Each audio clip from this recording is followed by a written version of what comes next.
ബീഹാർ തെരഞ്ഞെടുപ്പ് തീയതി ഇതാ പ്രഖ്യാപിച്ചിരിക്കുന്നു കേന്ദ്ര തെരഞ്ഞെടുപ്പ് കമ്മീഷൻ. രണ്ട് ഘട്ടങ്ങളിലായാണ് തെരഞ്ഞെടുപ്പ് നടക്കുക. ആദ്യ ഘട്ടം നവംബർ 6, രണ്ടാം ഘട്ടം നവംബർ 11.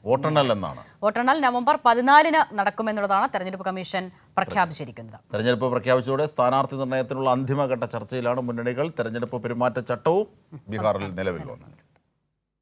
വോട്ടർ പട്ടിക തീവ്ര പരിഷ്കരണം ഉൾപ്പെടെയുള്ള വിവാദങ്ങൾക്കിടെയാണ് കേന്ദ്ര തെരഞ്ഞെടുപ്പ് കമ്മീഷൻ ബീഹാർ വോട്ടെടുപ്പ് തീയതികൾ പ്രഖ്യാപിച്ചത്. ഇത്തവണ 2 ഘട്ടമായാണ് ബീഹാർ തെരഞ്ഞെടുപ്പ് നടക്കുക.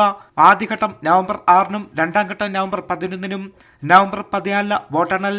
बिहार के चुनाव 2 फेजेस में होंगे और date of poll 6 November Thursday और दूसरा 11 नवंबर ट्यूसडे. काउंटिंग 14 नवंबर को होगी. ആദ്യഘട്ടത്തിന്റെ തെരഞ്ഞെടുപ്പ് വിജ്ഞാപനം ഈ മാസം 10 പുറത്തിറങ്ങും. 17 വരെ നാമനിർദ്ദേശ പത്രിക സമർപ്പിക്കാം. സൂക്ഷ്മ പരിശോധന 18 നാമനിർദ്ദേശ പത്രിക പിൻവലിക്കാനുള്ള അവസാന ദിനം 20 രണ്ടാം ഘട്ടത്തിന്റെ നാമനിർദ്ദേശ പത്രിക സമർപ്പിക്കാനുള്ള അവസാന ദിനം ഈ മാസം 20 21 സൂക്ഷ്മ പരിശോധനയും നാമനിർദ്ദേശ പത്രിക പിൻവലിക്കാൻ 23 വരെയും സമയമുണ്ട്. ബീഹാറിൽ ഇത്തവണ ആകെ 7,43,00,000 വോട്ടർമാർ, 3,92,00,000 പുരുഷ വോട്ടർമാരും 3,50,00,000 വനിതാ വോട്ടർമാരും, കന്നി വോട്ടർമാർ 14.01 ലക്ഷം, ട്രാൻസ്ജെൻഡർ വോട്ടർമാർ 1,725 എന്നിങ്ങനെയാണ് കണക്കുകൾ.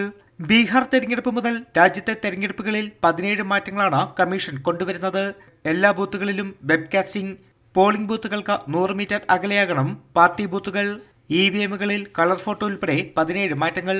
7 സംസ്ഥാനങ്ങളിലെയും ജമ്മു കാശ്മീരിലെയും ഉപതെരഞ്ഞെടുപ്പും ബീഹാർ രണ്ടാം ഘട്ട വോട്ടെടുപ്പിനൊപ്പം 11 നടക്കും. തെരഞ്ഞെടുപ്പ് തീയതി പ്രഖ്യാപിച്ചതോടെ സ്ഥാനാർത്ഥി പ്രഖ്യാപനത്തിലുള്ള അന്തിമ ചർച്ചകളാണ് മുന്നണികൾ.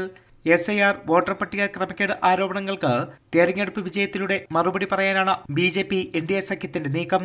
അതേസമയം നേരിയ വ്യത്യാസത്തിൽ കഴിഞ്ഞ തവണ നഷ്ടപ്പെട്ട ഭരണം തിരിച്ചുപിടിക്കുകയാണ് മഹാഗഡ്ബന്ധന്റെ ലക്ഷ്യം. കൈരളി ന്യൂസ്, ദില്ലി.